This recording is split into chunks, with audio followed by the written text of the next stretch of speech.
It's league night, everybody, and we are here to talk disc golf. Welcome back, Josh, Graham. We're excited to have you. How are you doing? I am good. Looking forward to it once again. Awesome. And replacing Jamie Thomas tonight, Evan Kerns, everybody, of StatMando. Welcome, Evan. How's it going, guys? It's going great. We're excited to have you here. The StatMando, one of the portions of StatMando. There's a large group now. There's a large following. StatMando is becoming a thing, providing amazing stats for the Pro Tour. We're excited to have you tonight. Let's go ahead and jump right into our discussion surrounding the Beaver State Fling. The Beaver State Fling, a very classic event. Josh, we've talked about this many times. Let's start out with the FPO division. Let's just cut right to round two. Katrina Allen caught fire and was able to play to a 4-stroke lead coming into the last round. Now, that's usually good. How many times, Evan, has an FPO player come from behind when someone has a 4-stroke lead? Well, this was the first time at a Silver Series event, and it's the 6th time at any General Tour event, Silver, Elite, or Major. And the first time since 2020 at Idlewild when Ellen Widboom did it. Wow. So this is the 6th time. I gave it away, but congratulations to Valerie Mandejano. She pushed and pushed, and she played her game, doing what she does best, where she says, I just kept telling myself it's me and the course. It's not against the competition. Katrina Allen coming up short. Valerie really pushing her the pedal to the metal, able to come away with the win here. Josh, what do you think about that? Yeah, I mean, you're going to chase someone down when you can play a bogey-free round, which she did against the course, right? Throwing down a 5 down. And Katrina Allen kind of expressed this on social media too, just struggling with some mental challenges. I think, recognizing that is, bodes well for her as she works through that. But yeah, just didn't have it. Obviously, she threw a 3 over, and there you have it. But congrats to Valerie. I mean, a back-to-back win. I realize it's a Silver Series, but if you count Silver Series' 3rd win this year, she's doing some big things. I agree. That's fantastic for her. Back-to-back Silver Series and Elite Pro Tour. Let's move over to this other conversation of the event, the MPO. Garrett Gurthey, just to get it out of the way, the lower third shows this, taking it down. Fantastic to see after his performance at the Portland Open, battling it with Simon to the end, coming out and saying, guys, that wasn't a mistake. I know this event may not be the biggest in the world, but it's my favorite place to play on earth. And it sums it up. Look at this roller that he throws right here. Let's just take, I don't want to do quite a moment of silence, but this is beautiful. Throwing the absolute perfect angle through a gap, down a trail, parks it at the basket. The crowd goes wild. Josh, what do you think about this? Yeah, well, I can't throw rollers, and I agree the precision is amazing. And in this final round, there were people pushing. Here you can actually see Joel Freeman from the chase card, right, throwing down a hot round. Really pretty amazing. Corey Ellis giving some pressure. So, Garrett didn't run away with it, but he had a solid finish. And again, after kind of a close finish just prior, I think that's got to feel like some relief, some excitement. And again, everybody's happy to see Garrett win. Yeah, you mentioned Corey Ellis, and there is a interesting story to be had about a putter slipping through the bottom of the basket. That's weird. Not counting. We're not going to really talk about that much, but I had to bring it up. Evan, what stands out to you about this victory for Garrett? I mean, National Jerky Day is one thing, but what else? Yeah. National Jerky Day is incredible. Good for him. This is his 2nd Silver Series win. He won the main state championships in 2020. That puts him as only one of 3 MPO players to win multiple Silver Series events, joining Ricky Wysocki and Chris Dickerson. Wow. Okay. Well, those are fantastic, but let's take it here to where I actually want to open it up a little bit more, Evan, do you have any other stats that you could give us just a little bit deeper dive on anything happening Beaver State Fling, or did you give us it all? No, well, this is the first time we saw Beaver State Fling since 2019. And the interesting then is Paige Pierce wins back-to-back as well, from Portland Open to Beaver State Fling. Here to 3 years in the future, and we're seeing a back-to-back again, this time from Valerie Mandejano. Wow. Okay, Josh, does that stand out to you? I know you've brought some of your own, but what Evan's telling us is pretty fantastic. What do you think? Yeah, well, I mean, specifically in MPO, since we're talking about, or we just came off of talking about Garrett, I mean, he threw 0 out of bounds this weekend. And when you're a long thrower, often that can face some challenges. Nobody else inside the top 10 had 0 OB strokes. That's a big deal. And listen, for Garrett, he's an average putter traditionally. And he still was not top of the pack, but here's the point. Circle 1X, 87%, where on the season, he's 78%. And in Circle 2 this weekend, he was 33%, and on the season, he's only 14%. Here's what I think. When Garrett Gurthie is putting well, I don't mean exceptional, but when he's putting well, he's finishing well. That's always the key stat to watch for him. We saw it play out this weekend. And the weekend before, even though he lost, you actually saw some amazing putts competing with Simon.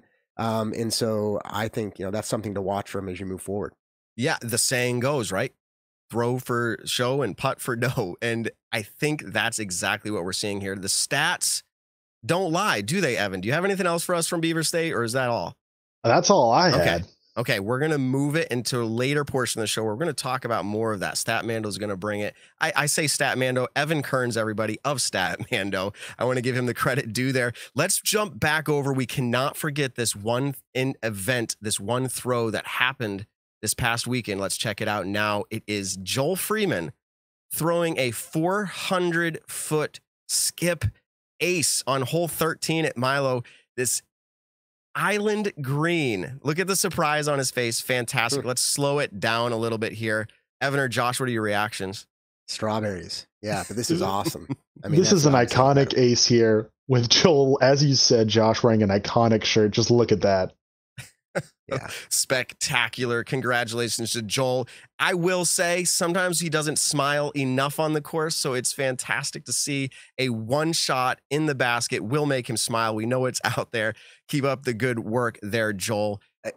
I will say with BSF too, we kind of moved past it. It's a Silver Series event, but we saw live coverage, which is also the first time from BSF. Yes, you had to be a DGN subscriber, but it was out there. That was great. Being a Silver Series event, but also being so well respected by many of the players. I hope the tour figures out a way to put it on the regular Pro Tour. I do think they have to make some more adjustments, because I think just in the last 2 years during its absence, the Pro Tour has accelerated so much that there actually may be some catching up to do, both from course design and amenities. But obviously the natural landscape there it's unbelievable, and the players love it. So I hope they can figure out and work that out, but it was great to see this weekend. Yeah, if it's going to stay on the tour, it's going to have to be the Silver Series or modify, but I don't see that happening. Evan, I know you have similar sentiments in relation to par, right? The scoring separation wasn't that fantastic, was it? It doesn't drive that separation as other courses we've seen do, especially we go back just a week further to Portland Open and the new Glendoveer design. And I thought that did a fantastic job getting the most out of players and driving them to make tough shots. Yeah, for sure. So as we wrap up that talk on the Beaver State Fling, we're going to be moving into a segment that many have come to love called 2 Minutes. Let's go ahead and put the topics up. Tonight, we're putting Evan and Josh head to head here in the 2 minute segment, and we're calling this Surprised or Not. We're actually giving this segment a theme. 2 minutes is the title. Surprised or Not is the theme, and we're going to react to these 4 players, whether or not you are surprised with their performance in 2022, this season so far, compared to how you might have felt coming into this season based off of their closeout or the year before. So Josh, we're going to kick it off with you. Missy Gannon, you're up first.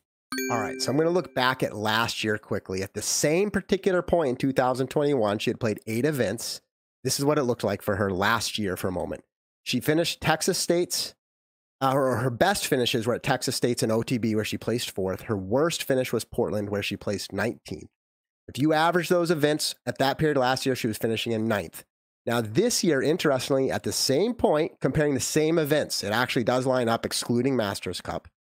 Best finish was 2nd at Jonesboro, and worst was 16th at DDO. That average is 7.42. So listen, on average, she's finishing slightly better this year at the halfway point. Higher top end finishes, but also higher low end. So am I surprised? No. In fact, she's exactly where I might have picked her to be. I think it's pretty neutral, maybe even a little underwhelmed, it'll be interesting to see if she can mirror what she did in the last half last year. That will obviously maybe change my sentiment. Neutral would be my take too, but Evan, we're here to hear yours. Well, yeah, Josh mentioned the beginning of last season, but we go to the end of last season and we saw Missy Gannon as maybe the best player on tour. She won the Throw Pink Women's Disc Golf Championship and won the Disc Golf Pro Tour Championship in back-to-back weeks, got voted as the Elaine King Player of the Year. And coming to this year, people may have seen her trying to repeat that and continue to win elite and major events. I wasn't too sure about that. I wasn't sold on that yet, as Josh got. The beginning of the season was about what I expected going to this year, but a little bit better. And as Josh was saying, I think she's lived up to that. She got a silver win still. She's been playing good, but not necessarily winning at elite and majors. And she's still a top 5 player in my eyes, and that's where I had her, so I am not surprised. Okay, so you're not surprised because you think she's performing at a high level. I find it interesting. I say neutral myself, which isn't one of the options. That's why I'm not in your seats. Hey, and Matt, before you move on, because since the clock is paused, I'm not going to dive into this, but you may remember we had a take on Missy Gannon back in March, and I'm not going to break everything, but guess what? You and I were wrong, and Jamie was right, so we're going to have to come back and break that down. I imagine Jamie's going to want to rub that in at some point. For sure. All right, moving into next name here, surprised or not, and let's see how clear you guys can make it. Give me a hard surprise or not here with Simon Lizotte, everybody. Let's go to Evan. All right, I am surprised. We all know Simon's an incredible player. He's had multiple elite wins in the past, but we barely saw him the last couple of years dealing with an elbow injury. As he's been noted, he's also become a father, has kind of picked and choosed where he's played, not done it as much.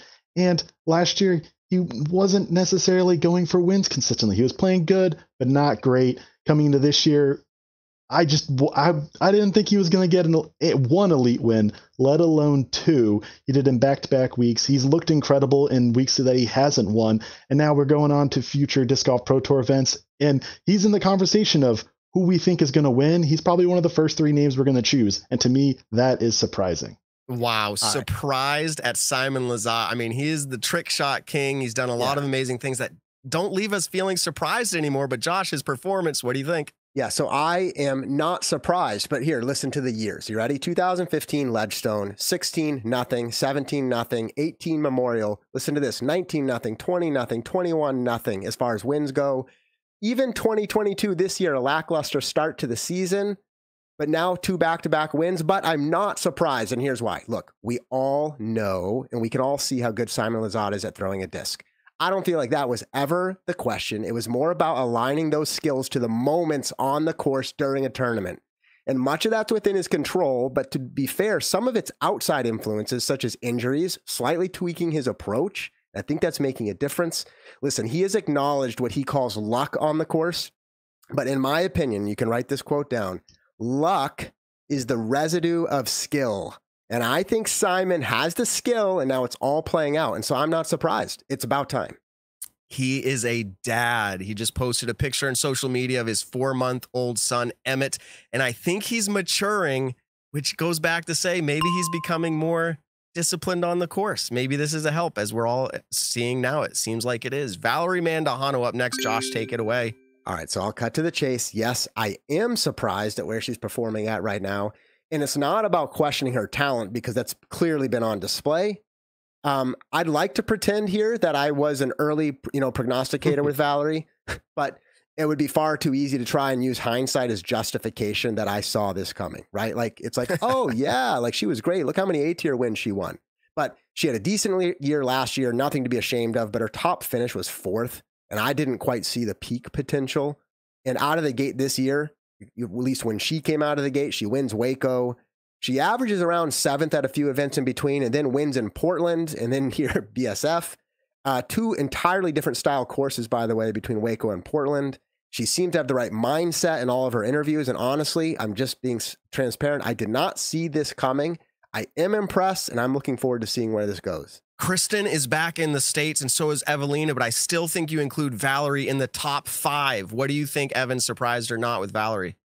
I'm surprised as well, just like you, Josh. If you told me before the season that she would have won a silver series or won just, one event in Texas, I would have been like, yeah, that makes sense. I think she's going to improve this year, get a tour win, and compete even more than she has in the past. But now after the Oregon swing, we're saying that she has 2 elite wins plus a silver season win, winning outside of her home state of Texas now, and doing it in incredible fashion. The Portland Open was a dominant win. The Beaver State Fling was a huge comeback that not a lot of other women have accomplished.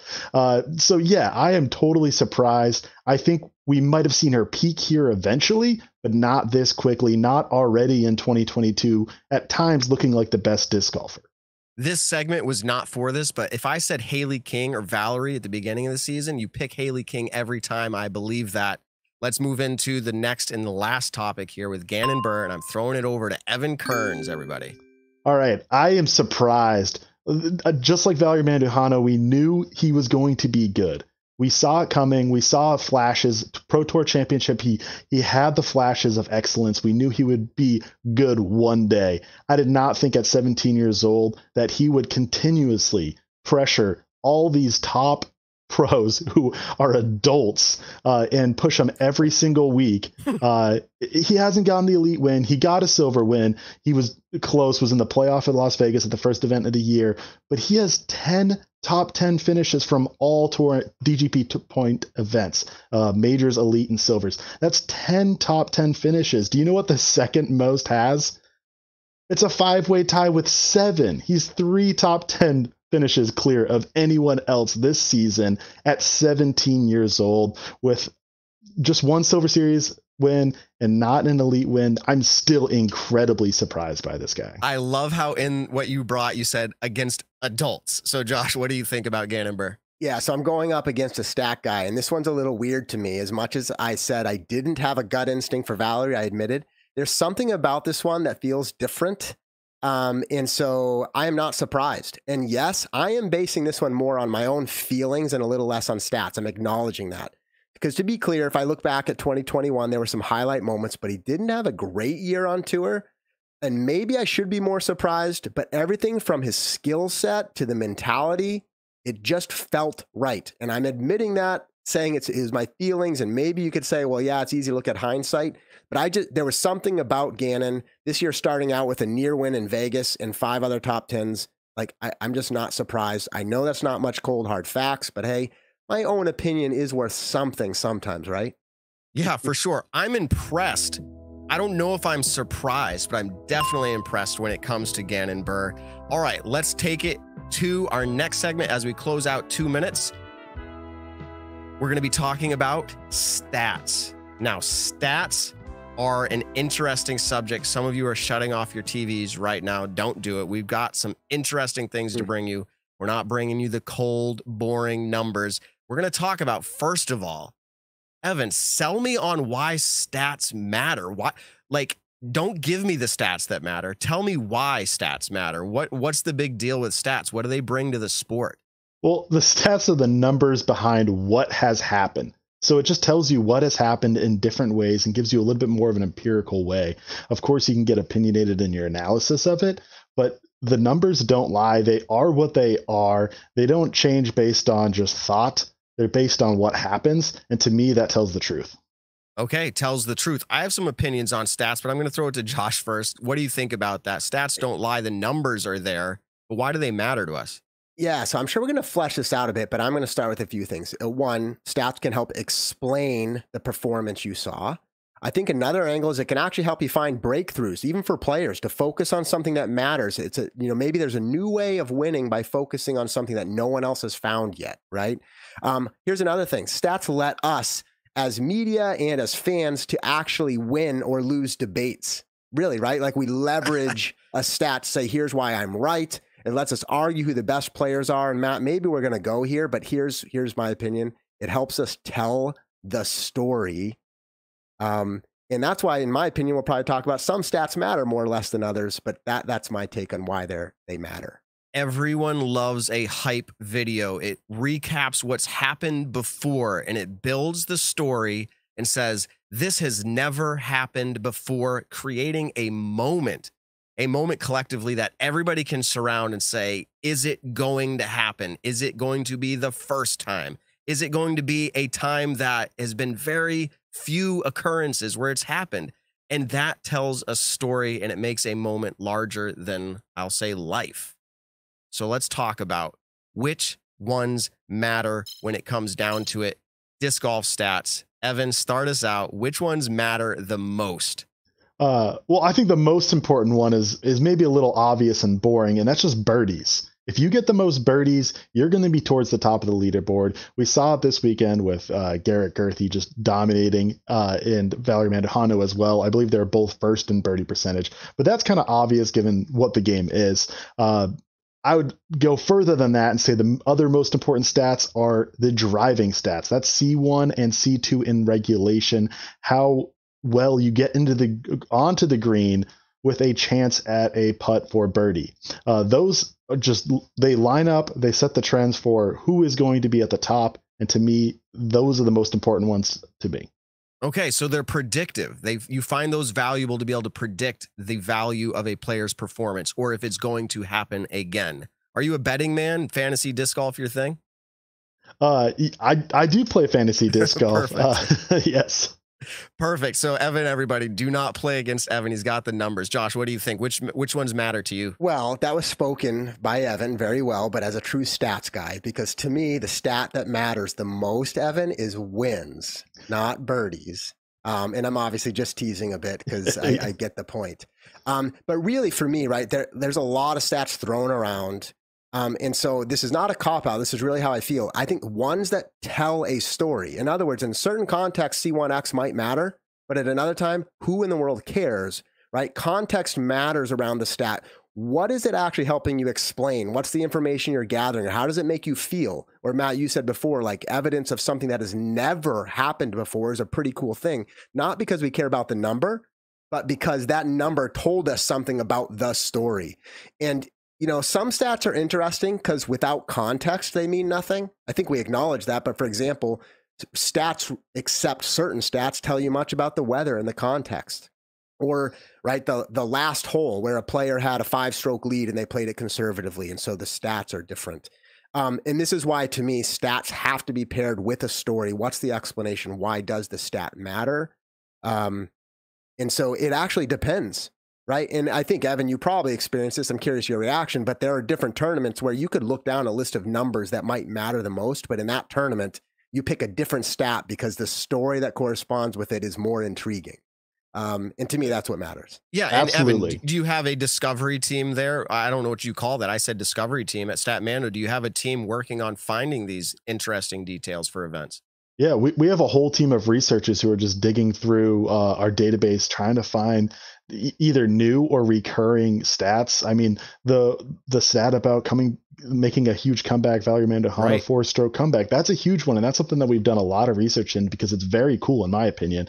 And I enjoy seeing things like that, how big of a deal is something. And hopefully we can tell a story with that. And as we close this up, the point is, though, being able to look back and research is important to have as much information tracked as possible. And so at the end of the day, the stats, as you put it, Evan, the numbers, we need to follow that. We need to track it, whether it's numbers or not. I mean, you could also say, I don't know, are there stats that aren't numbers? I'm sure there are. Josh talked about weather. There's a lot of things in relation to that. The first time it's ever happened on a basket like this or in a course of this length, etc. I think there's a lot to be had there, and people researching that, they are going to get their money's worth in the future. And I just said the word future. Can we move that direction? Josh, you had one more thing. I think we can, but I was going to say, like, do you track stats on how many times a disc falls out of the bottom of a basket? That would be interesting. Right. You know, other things really quick, and I know we're about to transition, but it's interesting too how players watch their stats. That could be a whole nother discussion. Players themselves, because here's the thing, stats don't matter for actual performance. In fact, some players literally don't watch the scoreboard, which you could argue is a stat in the moment, because it's like, who in the world cares what the stat is and what I'm doing? But here's the thing, again, as spectators, fans, and media, stats help us define performance. That's how you know who's truly great. This is true of any sport, right? You actually say, we know what they did, but then the stat kind of helps you define it. So yeah, I don't know. I think there's a big future for it. So if we want to go there, let's talk about it. Let's talk about it. Let's move right into that. The future, where will stats take us? Statistic, tracking, curating. Evan, I know you were at the beginning of this. I think StatMando began in 2021 early on, and you guys were out tracking throw after throw, radar guns, distances, birdies scored. Tell us, where do you think the future of stats is going to go? If we dream big, where might it take us? The important thing with stats is you got to have the data collected in order to drive it. Without any data, you can't really do a whole lot with stats. So I see the future of disc golf having a ton more data to grab. And as you mentioned, we were out at the MVP Open last year, and we're tracking a bunch of newer ideas, and we tried to do it for the entire field, some different ones per day. But one of the things that we found really interesting was release velocity. And so if you're going to track the release, have a radar gun and track the release velocity of throws and compare it to what was the release velocity of a birdie compared to a par, compared to a bogey, or from forehands to backhands, or this hole to that hole. And so what you're seeing right here is the release velocity for both fields at hole 8. That's the island hole over the water at Maple Hill in round 1. And what I found so interesting about this is look at the release velocities for MPO for birdies compared to pars, compared to bogeys. They're all within at 59 miles per hour. That means it doesn't really matter how fast you throw on that hole. Everyone's throwing about the same. Either they're disking down or they're disking up, but the result in the landing of that island is what matters important. And you can see in FPO, it might matter a little bit more to have that little extra speed, but then pars and bogeys are about the same. Okay, so I, as someone who finds stats interesting of this type, would push back if someone was not interested and say, why does it matter to me how hard somebody throws to get the score that they achieve? And I think my answer to that would be that it's going to help the future growth of the sport, because we're going to be able to look at mechanics of it. We're going to say, hey, it's not important. Let's teach the younger kids they don't need to throw harder to achieve the shots. It's all about, the precision and the practice of I'm having a brain freeze here, but the accuracy is what I'm looking for. And Absolutely. So I think, is that kind of where you're going with this? Yeah, and I think what's also interesting is you could have a player who throws faster, could maybe disc down because they can get a mid-range 300 feet onto this island, compared to other players who don't throw quite as fast, need to get a fairway or even a distance driver at that speed to make the island over the water that we're talking about at Maple Hill. But what's also important is the rotational speed of the disc. How fast is it spinning? Because you could have the release velocity be one speed, but you could have the spin be rotating faster or slower, but the velocity is the same, if that makes sense. So there's so many things to pull into it. Plus, I'm not even getting into nose angle or just like hyzer compared to anhyzer. Yeah, the speed of discs has always been something interesting. I think, and you can give us a little bit more insight into this. How about where discs land on a fairway or rough, and maybe percentages scored from those locations? I think as a fan, it would be very interesting to be watching an event and have a percentage stat pop up on screen that says from this location where Ganon Burr just landed to possibly win Worlds, it's a 52% chance. Like, is that kind of stats where we could track one day as well, Evan? I absolutely see the future in that. I mean, what's really cool about disc golf is we have very interesting greens. We play with a lot of trees or bunkers of some sort around the green, and you have to having a planned approach onto that green, where the left side of the fairway might be more open to approach it and get that birdie on a par 4, compared to the right side, which might be tougher and you got to lay up and just go for par. So as you were getting at, if we could track that, hey, this landing zone, it's in the fairway just like the right side is. They're both the fairway, but this one has a much higher chance at getting a birdie. So if you're throwing your tee shot, you want to drive for this location, so that way you can put yourself in the best possible location to get the birdie. And what does that do for us? I could bring it back to, it tells us a story. Even in the very moment of where somebody's drive landed, we're going to tell the story of, this is very unlikely to happen. The percentages are very low. And so when it happens, we've built the moment. Josh, we've had you sit there quiet as we listen to the stat professional, but what is your thoughts? Future of stats, what would you like to see? Yeah, I mean, I love it. I also enjoy stats. And so all those things sound great to me.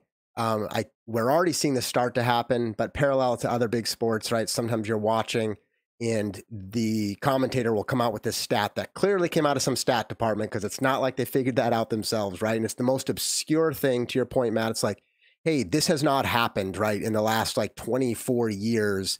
And I'm being a little facetious, right? But it's like, yeah, left-handed with a full moon on September, right? Where their card mates averaged, you know, 1,022 rating. And I'm joking, but actually, here's the point: when you can come up with those things that are meaningful and not ridiculous, like I just said, it does spark some extra excitement around the moment. And so, yeah, right now we're getting a lot of retroactive stats, but you do see during the actual broadcast, stats in real time are starting to come in. And the more we can actually influence the discussion, I think it's great. And just like anything, we're going to grow and we're going to refine it over time.